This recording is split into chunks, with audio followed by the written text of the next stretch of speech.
सबैजनालाई जय मसी। म प्रेम तमाङ। म एउटा गीत रेकर्ड गर्ने तयारी गर्दैछु। म चाहिँ सङ्गीत प्रेमी हुँ र सङ्गीतप्रति एकदमै चासो र रुचि भएको व्यक्ति भए तापनि सङ्गीतको त्यति ज्ञान त नभएको व्यक्ति हो। जहिले पनि सङ्गीतप्रति रुचि राख्ने, सङ्गीत सिक्ने इच्छा चाहिँ राखिरहेको, तर समय परिस्थितिले गर्दाखेरि आफूले चाहे जति चाहिँ गर्न सकिरहेको छैन। लामो समय अगाडि मैले एउटा गीत लेखेको थिएँ अनि समय समयमा साथीहरूको माझमा गाउने गर्थेँ अनि रेकर्ड गर्नुहोस् न भन्ने गर्थेँ। मलाई चाहिँ सास आउँदैन थियो, अलिक कन्फिडेन्ट नहुने। म जस्तो मान्छेले गीत रेकर्ड गर्न सक्छु र। तर एउटा भाइ उमेरले धेरै सानो अनुज गुरुङ भाइले चाहिँ मलाई जहिले नै प्रेरणा दिइराख्नुहुन्थ्यो, दाइ तपाईँले रेकर्ड गर्नुहोस्। मैले सक्छु र भने, तपाईँले सक्नुहुन्छ। अनि उसकै प्रेरणामा उसको उत्साहले गर्दाखेरि अहिले चाहिँ एउटा गीत रेकर्ड गर्ने तयारी गर्दैछु।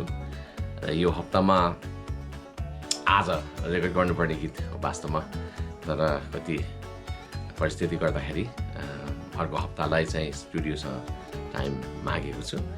र अहिले चाहिँ म त्यो गीत प्र्याक्टिस गर्नको लागि अनुज गुरुङ भाइको घरमै गइरहेको छु। यहाँबाट 10-15 मिनट लाग्छ मोटर बाइकमा। हेरौँ कस्तो हुन्छ। तपाईँहरू मेरो च्यानललाई सब्सक्राइब, लाइक, कमेन्ट गर्न सक्नुहुन्छ। मेरो यो चाहिँ पहिलो भिडियो अथवा पहिलो ब्लग हुनेछ नेपालीमा।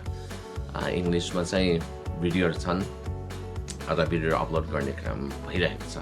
विशेष गरी ट्रेकिङ सम्बन्धी भिडियोहरू छन्। किनभने म चाहिँ व्यावसायिक हिसाबले चाहिँ यो पर्यटन क्षेत्रमा संलग्न छु विगत 3 दशकदेखि र एउटा ट्रेकिङ गाइडको रूपमा काम गर्दै आएको छु र अहिले चाहिँ एउटा ट्रेकिङ कम्पनी चलाइरहेको छु, सोलेस एडभेन्चर प्राइभेट लिमिटेड। र ट्रेकिङका विभिन्न ट्रेकिङ गन्तव्यका भिडियोहरू चाहिँ मैले अपलोड गरिरहेको छु, मैले चेक गर्न सक्नुहुन्छ। र यति भन्दै म अहिले चाहिँ बाटोमा जान लागिरहेको छु अनुज गुरुङ भाइलाई भेट्नको लागि र त्यहाँ केही प्र्याक्टिसहरू अभ्यास गर्नको लागि म गइरहेको छु। अहिलेलाई बिदा, त्यहीँ भेटौँला। अनि बाटोमा म तपाईँलाई यो पोखराको बाटो अनि ती ठाउँहरू म तपाईँलाई देखाउँदै जानेछु। मेरो बाइक यहाँ रेडी छ। अब म यहाँलाई चढेर लेक साइड जाँदैछु। दिन अलि मधुरो छ, घाममा झुक्न थालेछ। हेरौँ कसो हुन्छ। जाडै छ, जे भए पनि बाइकमा अलिकति घाँटी चाहिँ बचाउनु पर्यो भनेर हेर्छु। हेरौँ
धुवालो लागेछ हिमाल देखिए छैन अस्ति माघ 2 गतेदेखि यो सबै दिन एकदमै शोकित छ माघ 1 गतेको त्यो हवाई जहाज दुर्घटना यो दिन पनि एकदमै शोकित भएको जस्तो लाग्यो यो अगाडि हो अस्ति ट्रेन दुर्घटना भएको त यहाँबाट अलिकति त्यहाँ हिँड्यो भने 2-5 मिनटमा त्यहाँ पुगिन्छ म चाहिँ देब्रे लाग्छु लेक साइडपट्टि यो चाहिँ चच्चो भुइँ भनिन्छ यसलाई भारी बाटो तोक्दै गइरहेको छु यो नयाँ रोड अहिले यो सुगम मार्गमा पर्ने सडक रहेछ त्यही भएर अहिले राम्रो बनाइँदैछ यो यहाँ चाहिँ सोलर बत्तीहरू पनि जडान गरिएका छन् यो भारी पाटनको अब म पहिलाको पुरानो एयरपोर्ट अस्ति जनवरी डिसेम्बर 30 तारिकसम्म सबै डोमेस्टिक प्लेनहरू आन्तरिक उडानहरू चाहिँ यहीँबाट हुन्थ्यो पछि पोखरा इन्टरनेसनल एयरपोर्ट उद्घाटन भइदिएपछि चाहिँ उतै सबै उडानहरू उतै छरेका छन् अहिले सबै चाहिँ यहाँ सुनसान छ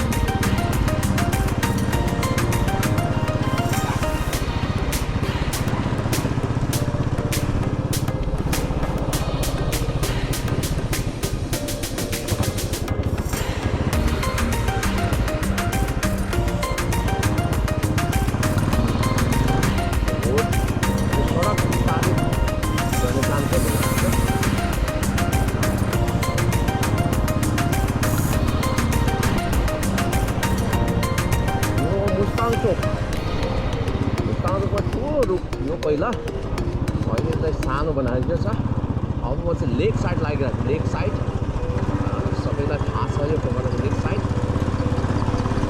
चिसो छ मेरो हात पनि नलाग्यो अलिकति पट्टिन थालिसक्यो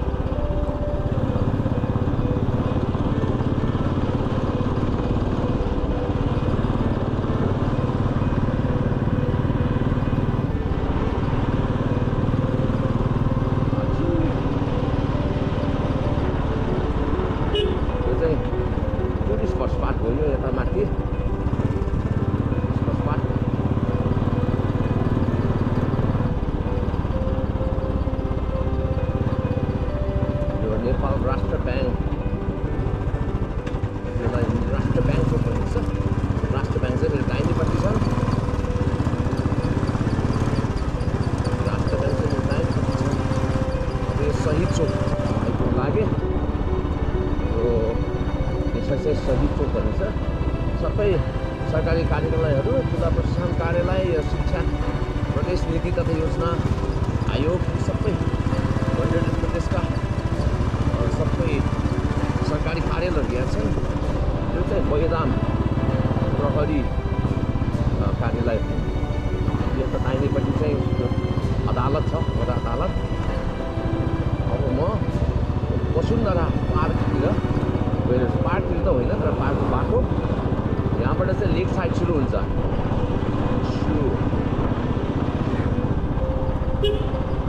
अनि बिहान यो जाडोमा त्यति मान्छेहरू निस्किँदैन र लेक साइड सबै बन्दै हुन्छ अब पन्जा लाउनु पर्ने बेला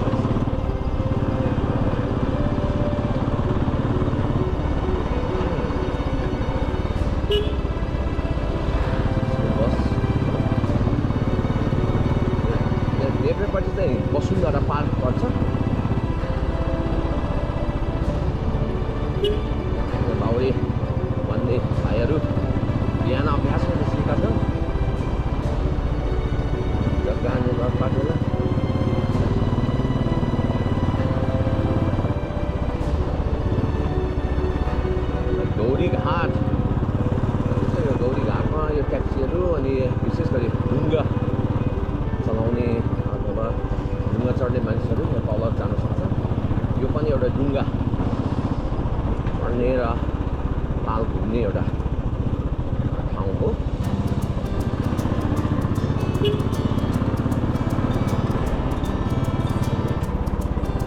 चाहिँ राजदरबार अहिले बेला राजाहरू सवार हुँदाखेरि चाहिँ यही भित्र बस्ने भित्र कस्तो छ मलाई थाहा छैन दुःखै दुःख सुरक्षाकर्मीहरू त्यहाँ चाहिँ तैनात बसेका छन्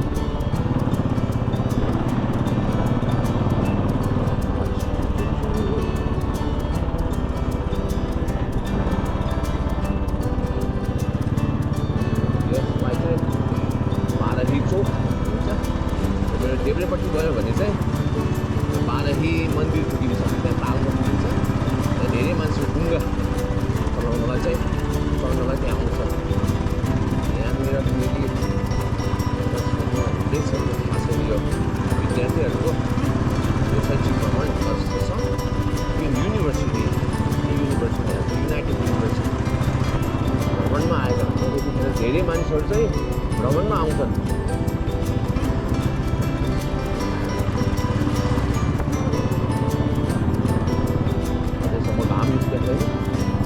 एक साइड अझै सुनसान नै छ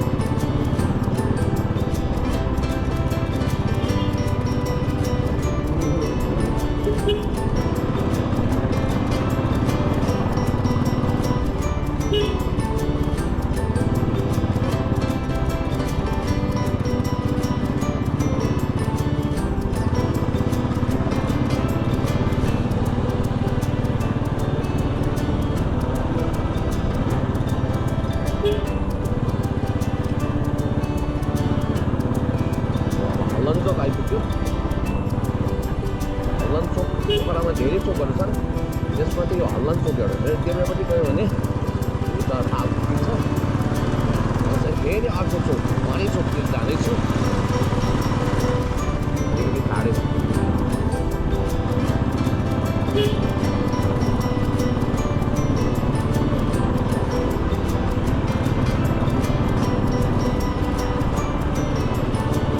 एक साइड बजार यही हो शान्ति मन्दिरमा हरे चोक आयो यसलाई चाहिँ हरे चोक भनिन्छ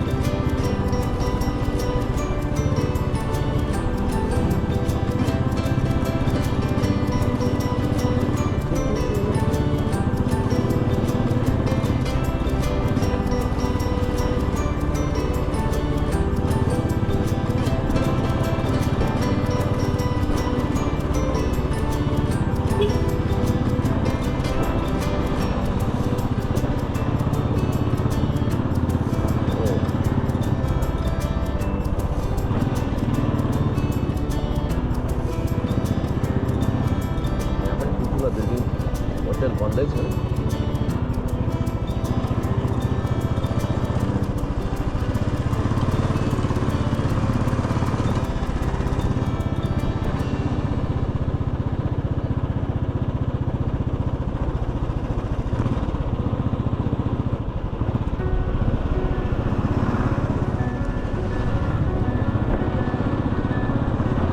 गइरहेछौँ तारा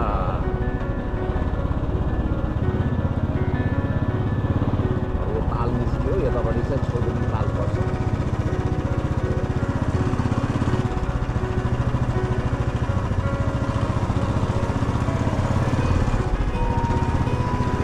मानिसहरू बिहान यता हिँड्नलाई आउँछन् अहिले बेलुकातिर गर्मी महिनामा बेलुकातिर यसो हावा खानलाई आउने ठाउँ हुन्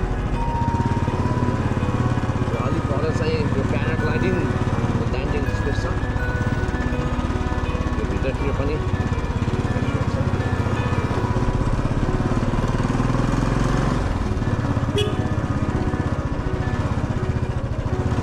यो छ सेरी डाँडा यसलाई सेरी डाँडा भनिन्छ सेरी यहाँ चाहिँ कर्णसाट्यको वाटरफ्रन्ट रिसोर्ट छ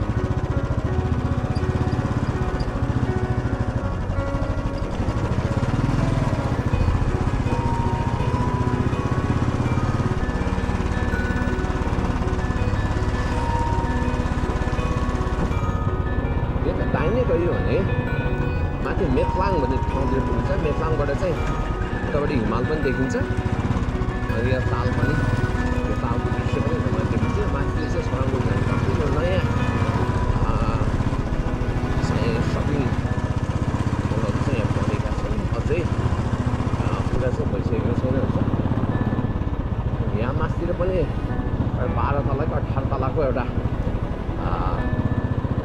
बिल्डिङ सपिङ मल भन्दैछ।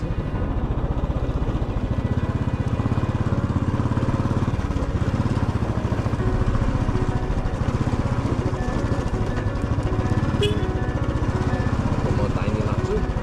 यो चाहिँ Annapurna cable car, Annapurna cable car जाने बाटो हो। सिधै माथि गयो भने माथि चाहिँ अन्नपूर्ण केबल कार, तर म चाहिँ दाहिने लाग्छु।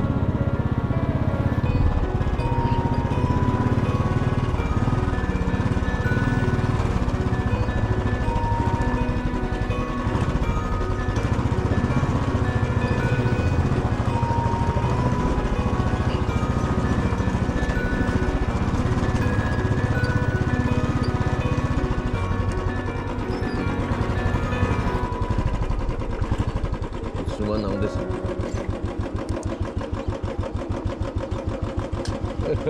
सुमन ल लामो हिँडेको पसलमा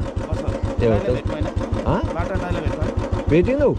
दाइले त मलाई यता बोलाउनु भएको थियो 8 बजीतिर आइपुग्नु भनेर। आउनुहुन्छ कि? ल म चाहिँ यहाँ बस्दै गर्छु।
भाइको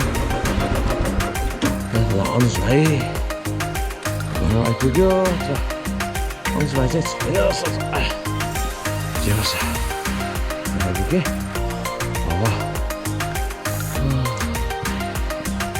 छैन, फोन गर्नुपर्नेछ। हजुर म चाहिँ अनुज भाइ निवासमा आइपुगेको छु।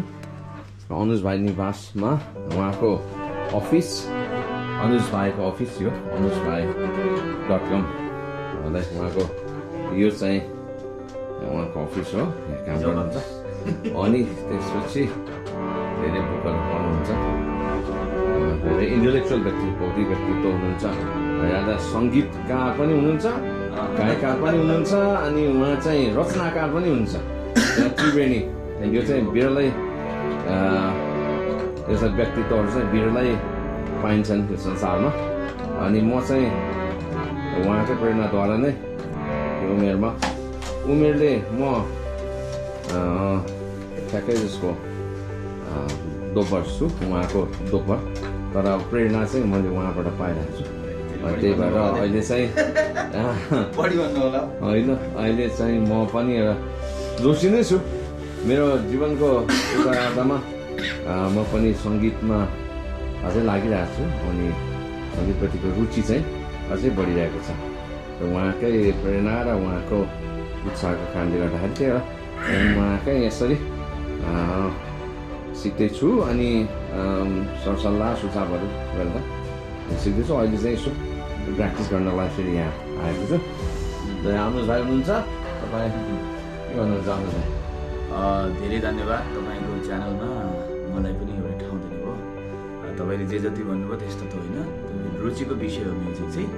अहिले त अब त्यस्तो कन्टिन्यू पनि छैन। कुनै समयमा चाहिँ एउटा समय थियो जुन समयमा म्युजिक, बिहान म्युजिक बेलुका म्युजिक भन्ने मात्रै हुन्थ्यो, तर एज अ म्युजिक चाहिँ एउटा प्रोफेसनको रूपमा खासै कहिले पनि लान चाहिँ सकिएन। अहिले पेसा चाहिँ अब फरकतिर भएको हुनाले भनौँ न, आफ्नो काम गर्ने एउटा सेक्टर चाहिँ अलिकति फरक भएको कारणले गर्दा यो चाहिँ घरिघरि यस्तो माहौलहरू हुँदाखेरि गर्छु। तर अब योबाट टाढा चाहिँ हुन नसकिने रहेछ एउटा। धन्यवाद, यो बिहानमा तपाईँ आउनुभयो जाडो मौसममा। अहिले त तपाईँ मिहिनेत गर्दै हुनुहुन्छ, यो तपाईँ